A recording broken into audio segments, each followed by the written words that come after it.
Hello everybody and welcome back to the Hilltop Pillbox here in Abbotsford, British Columbia, Canada. And today we're going to be playing a solo round. Got no friends today. Of Axis and Allies and Zombie, but we're going to be playing with low luck. And if you haven't seen any videos on low luck, I did one on my channel just a few months ago that you can take a look at. Explains it very well, I believe. I'll just show you what low luck is here. So low luck is very simply you add up the number of pips or the power of all your units and divide by 6, and then you assign auto hits in that way. So here we have 3 units at 2, and we have a 3 and a 4. So if we add that up, we have 6 here because we have a 2 or less, and there's 3 units, so that's 6. This is another 3 for 9 and another 4 for 13. 13 divided by 6, of course, is 2. And then there's 1 left over. We'll show what happens with that. Here we have 6 at 2 or less and a 3.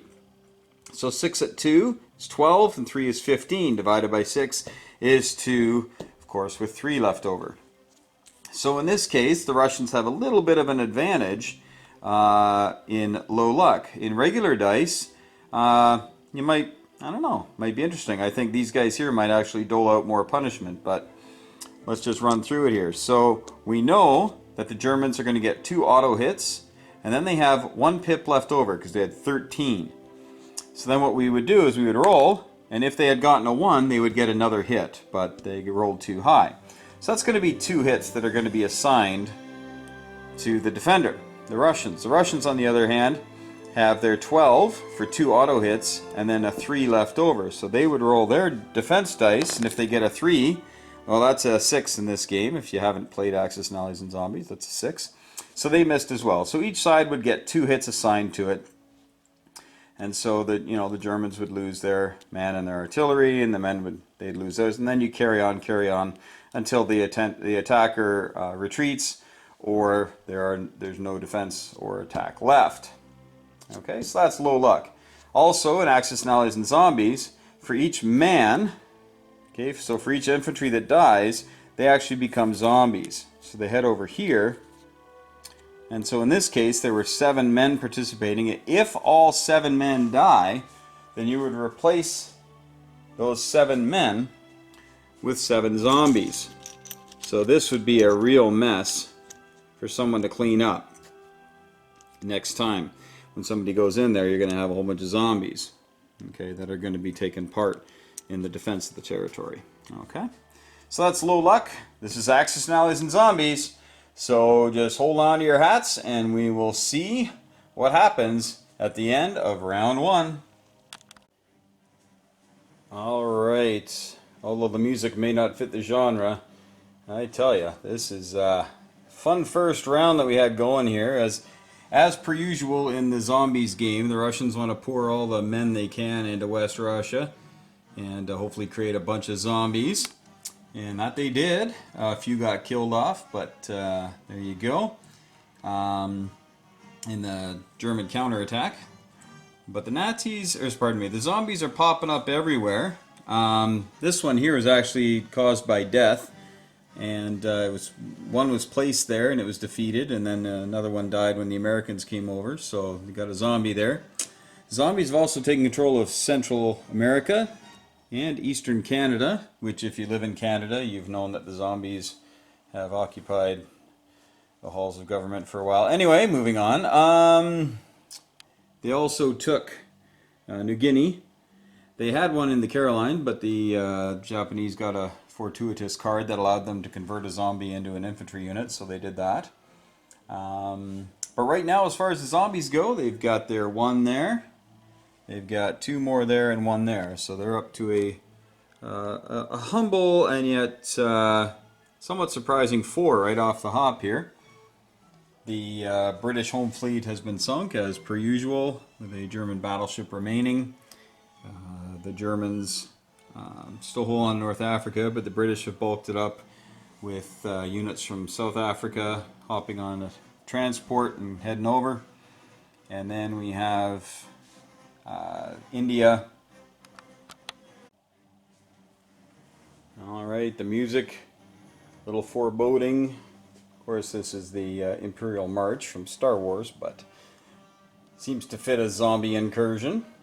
Now the first turn is in the books here, and it's fairly typical. A couple minor surprises, but big stack of zombies there after the Russians come in, of course. That's pretty typical. And then the German counterattack weeds out a few, but also creates some more.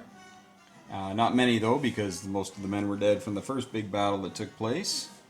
The British home fleet is gone. The German battleship didn't take part. He actually had to come out here, but we had the 3 U-boats and some air power from the Germans that took care of the home fleet. And then the Bismarck decided to go for a bit of a sortie there.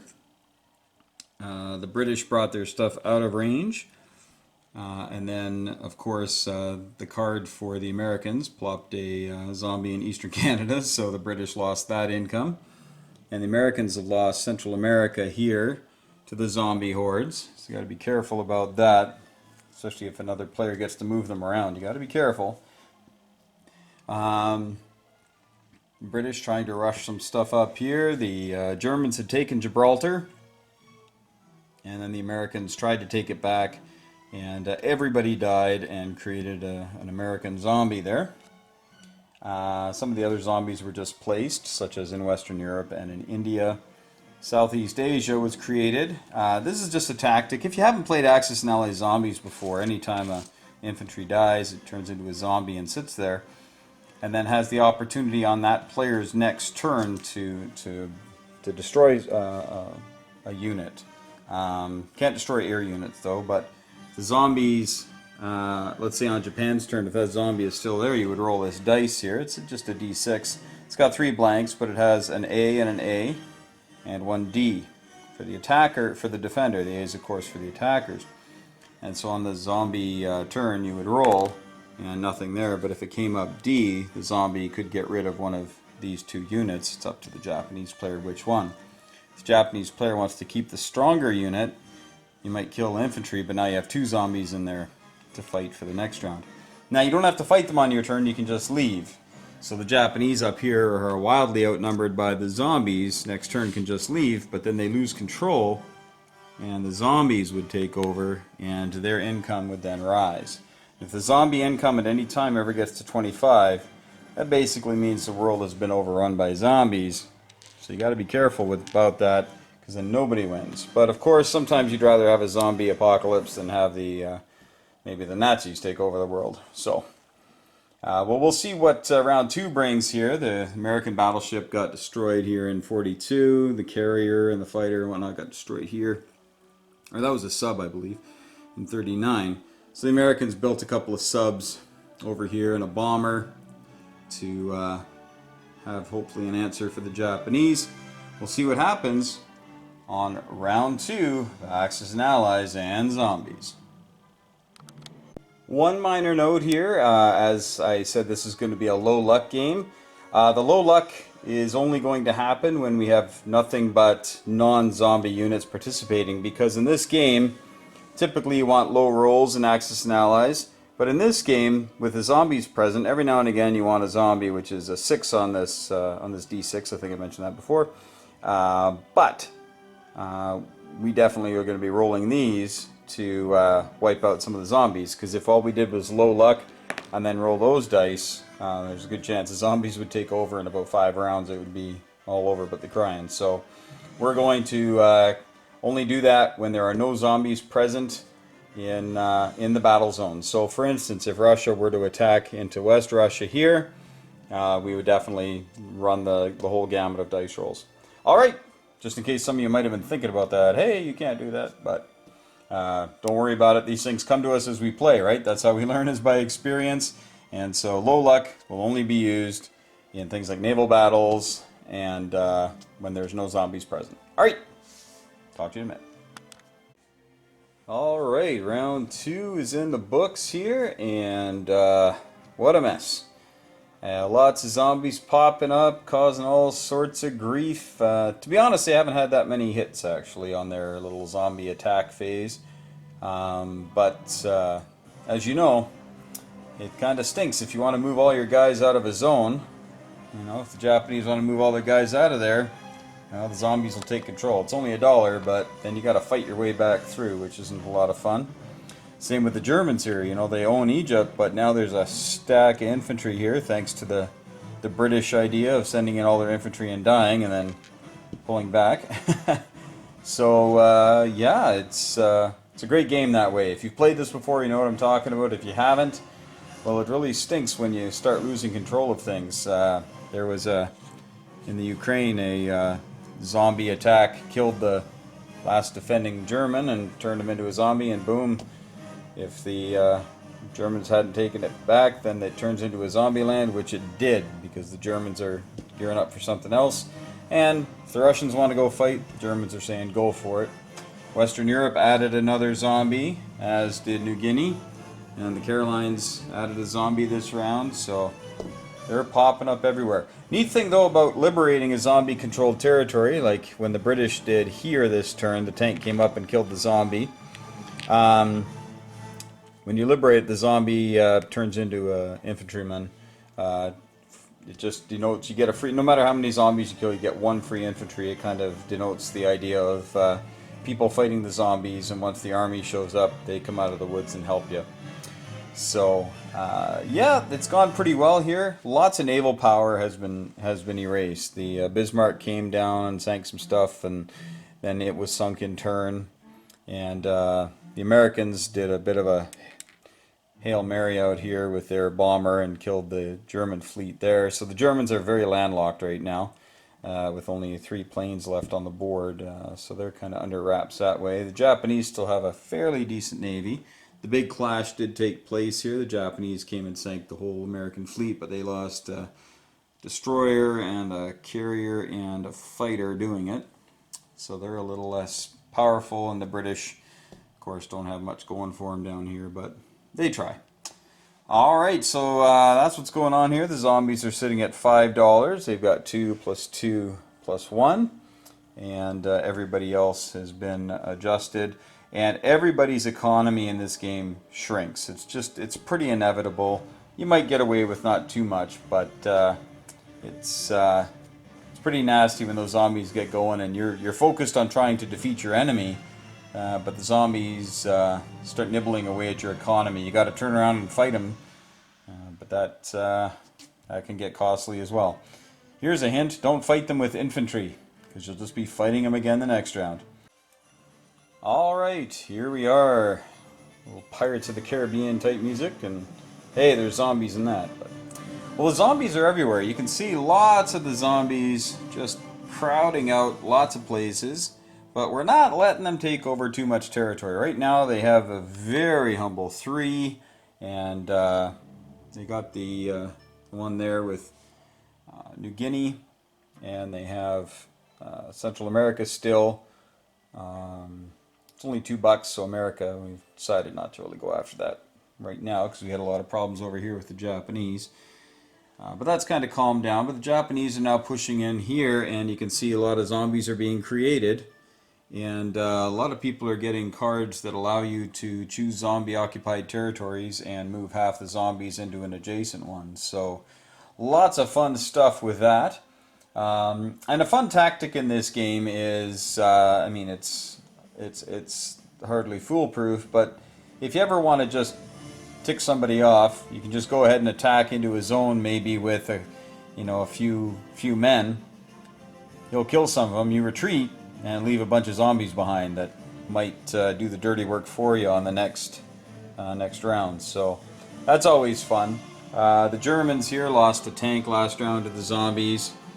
Went out, took the Middle East, and came back, and their air power is all here now. So North Africa's open. The British tried a disastrous raid on Norway. They brought over 2 men, an artillery, and a tank. And the zombies, of course, get to attack in the first round first, in all the rounds first. And they got 3 A's on 4 dice. Just 3 A's rolled up, so that killed all but the tank. The tank actually missed on his attack, and then the Germans didn't have anyone left to fight. But they rolled their dice anyway and didn't kill. I don't think they killed any zombies. So now there's 4 zombies there instead of 2, and yeah, that failed miserably. So I might try something next turn a little differently than that. Moscow is inundated with zombies now thanks to a German card that allowed them to move them over. So there are 6 zombies in Russia. And we'll see if they're there at the end of this round. Russians might bust out here, maybe come after these tanks, leave a bunch of zombies in West Russia instead of, or pardon me, East Russia. No, it's West Russia, Eastern Europe. And we'll see what happens. Japanese here brought their tank down just to bulk up Xinjiang because they went and took Yunnan, which is of course right beside the British, who have a bit of a force here. So this is a real mess. No clear winner yet, no clear leader either, although the Americans have kind of frittered away their resources quite a bit in this game, just trying to have some fun. Someone on one of my other videos asked about that, just using the US for spoiling attacks.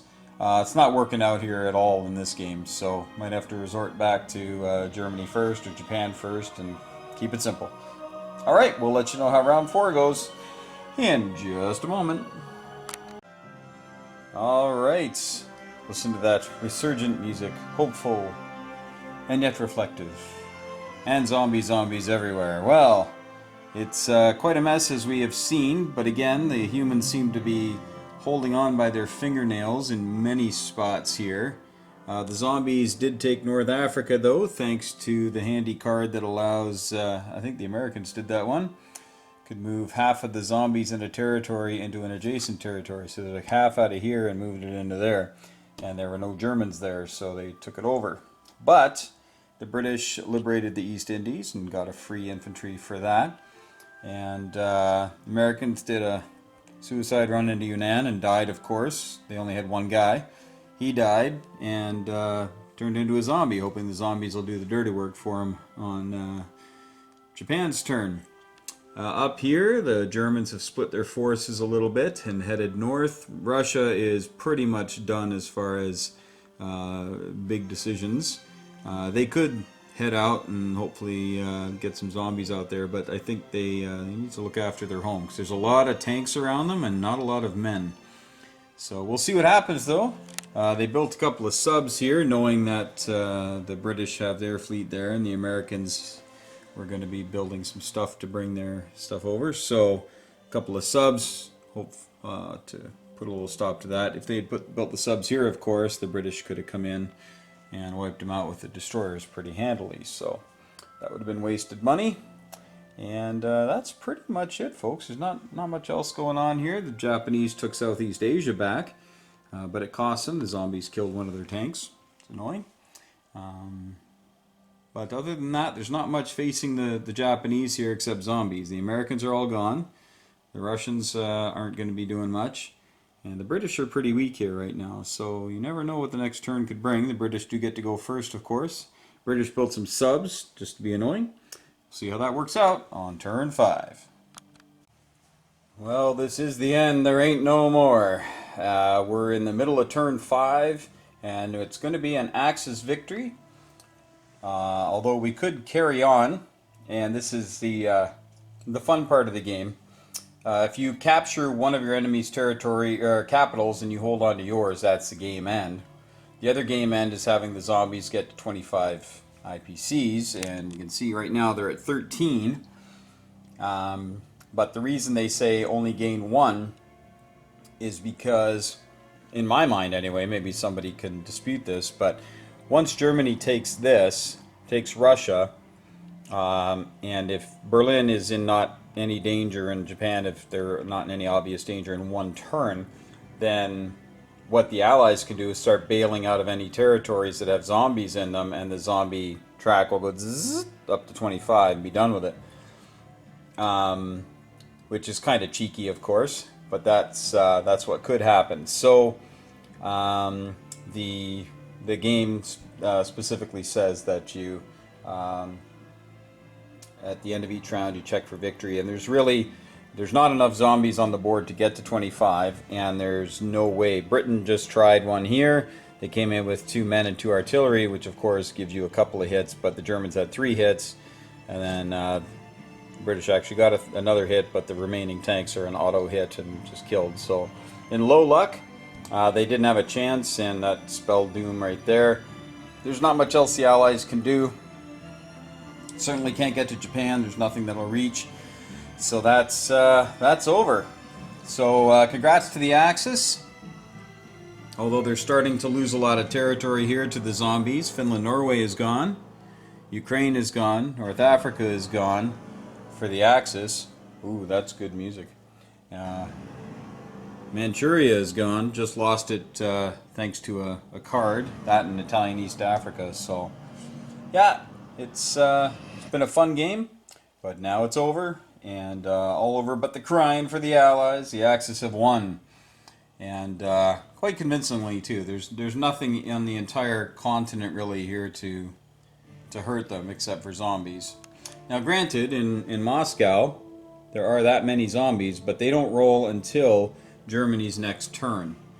So, and Germany does have 10 tanks, so out of those 16 zombies they'd have to roll 10 Ds, which, although mathematically possible, highly unlikely. So, but thanks for watching, folks, and I hope you enjoyed it, and please stay tuned, keep watching. We're going to be having a little bit of actually a pretty cool giveaway, and we're going to announce it in just a moment, so stick with us and we will give you the deets. Alright, folks, as promised, we have a neat little announcement here. I've been really blessed here on YouTube, and really enjoyed the great community, the Axis and Allies community, and all the wonderful people, and the games. You know, the games wouldn't be anything without the people, right? Am I right? You know, you gotta have your folks out there. You gotta have your peeps. And so the games that I've shown on my channel are all games that I've had the chance to play with people and gain a real you know, appreciation for the amount of work that goes into them. I was fortunate enough to play test a little bit of this game. This is Global War 1936 with Historical Board Gaming. I got to do a little bit of play testing on that early on. And also on their Meltdown 2025 game, which is nearing completion as we speak. And I know there's been a few tweaks and changes even to the 36 board here. But what I would like to do is just kind of share my appreciation. So I contacted Doug at Historical Board Gaming and just said, hey, you know, I've got some of my older maps. You know, you mind if I give those away? Like, if they're not on the market yet, like my Meltdown 2025 game and the other 2025 game that was meant as a bit of a longer game. And he said, "Oh, don't do that." He says, "We'll supply the prizes." So, huge shout out to Historical Board Gaming. They are going to be gifting the winner of this giveaway with one of these maps. And when I say one of these maps, I mean you have your choice. You can take a 1936 map, that's this one here. And again, there's been a few changes, but it's just a beautiful map. And the game itself is so sweeping and epic, and with all the different expansions that you can get for it, the units, the pieces, it's just an amazing game. And so you can have your choice between this or this. This is the Historical Board Gaming's Global War 1939.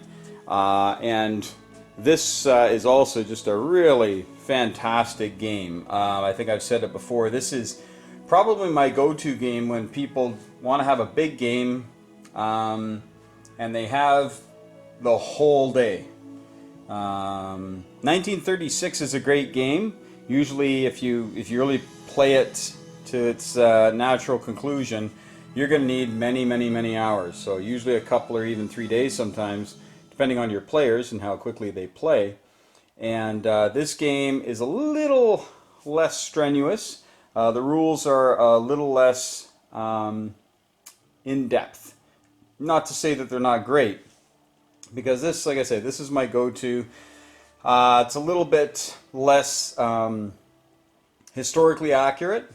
They take a few more liberties in this game, not as many as in Axis and Allies games, but you know, they've injected quite a bit of life into this game with all the different minor powers and especially the navies, and how the strict neutrals will have navies that will fight back. So very well done.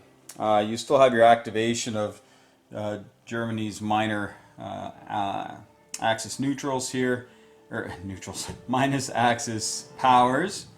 And you start in 1939, and Germany gets their double move at the beginning. So, they're trying to take Poland and trying to take France in the first round. And sometimes things don't quite work out as well as they did in real life. So, but it's a great game. So you are entitled to either this map or the 1936.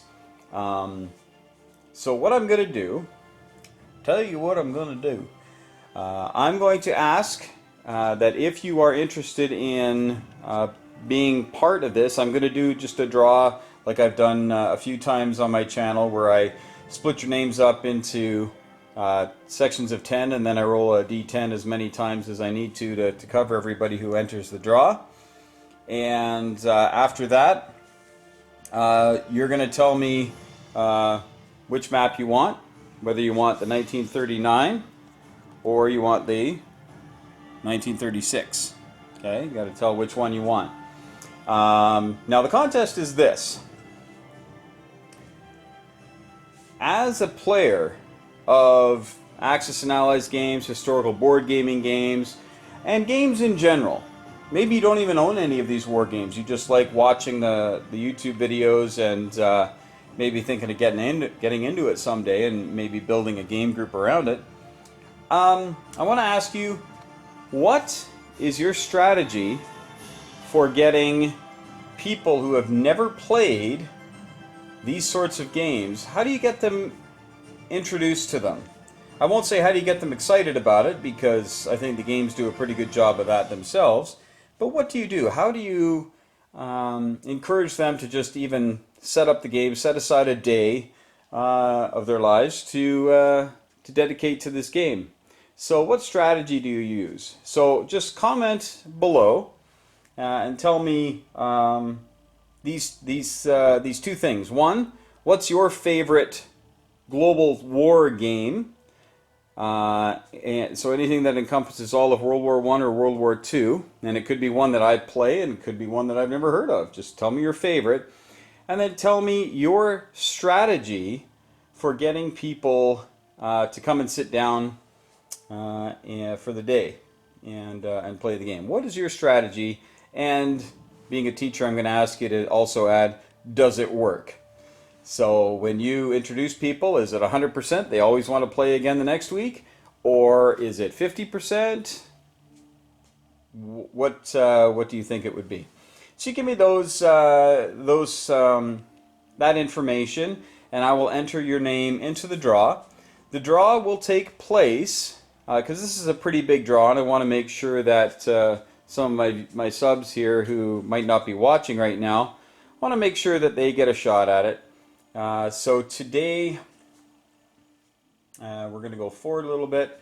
So we're going to say by September the 8th. That's a Sunday. So by September the 8th, I will do the draw on that day. So you have September the 8th at noon Pacific Standard Time, or daylight. Yeah, I guess it'll still be daylight time. So at 12 o'clock noon Pacific Daylight Time here in Abbotsford, British Columbia, Canada. That would be about, I think, 8 in the evening Greenwich Mean Time. I think we're 8 hours behind. If that helps you out a little bit, I know some of my subs live out in England and Netherlands and France. So there you go. So, yeah.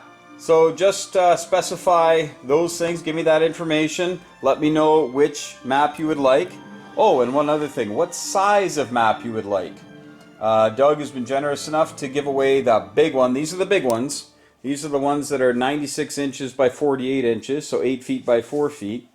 But you can get a smaller one too. Maybe you live in a smaller place, or you don't have a table or the ability to set up a massive one. You can say, hey, I love the map, I just don't have space for the big one. Put me in for the smaller one, please. So I don't have those dimensions right now. So there you go. So summing up, As a teacher, I probably should have a visual, thing written down, but here we go. Summing up, what's your favorite game to play? How do you get people interested? And what's your success rate? Tell me which map that you would like, the 39 or the 36, and what size, the large or the regular, or the jumbo or the large, like however you want to slice it. Even the regular, as it were, is a big map. So, all right, folks. Hey, thanks so much for the support, all the great comments, all the great back and forths, and so many times people pick out something that I did incorrectly in the rules, but you're very nice about it. And I appreciate that because, again, I am a huge, huge fan of all these different games. But when you have 6 or 7 different rule books going through your head at once, sometimes you forget a rule or you misuse a rule. And many of you just point out, hey, you can't do that at that point. And you're pretty nice about it. You're not smug and arrogant. And I appreciate that. The community appreciates it. So keep that going. So as always, hug your loved ones. And I'm all about that right now because in just a few days here, my son's going off to university, and he's going to be 3 provinces away. The distance is similar to probably Los Angeles to Chicago. So in case you're trying to figure out how far away he's going a long way. And so we're not going to see him very much, and it's going to be tough. He's our only one. But hug your loved ones, let them know that they're special. Thank your friends for playing with you and for, just helping grow the community. And as always, folks, may those dice be with you.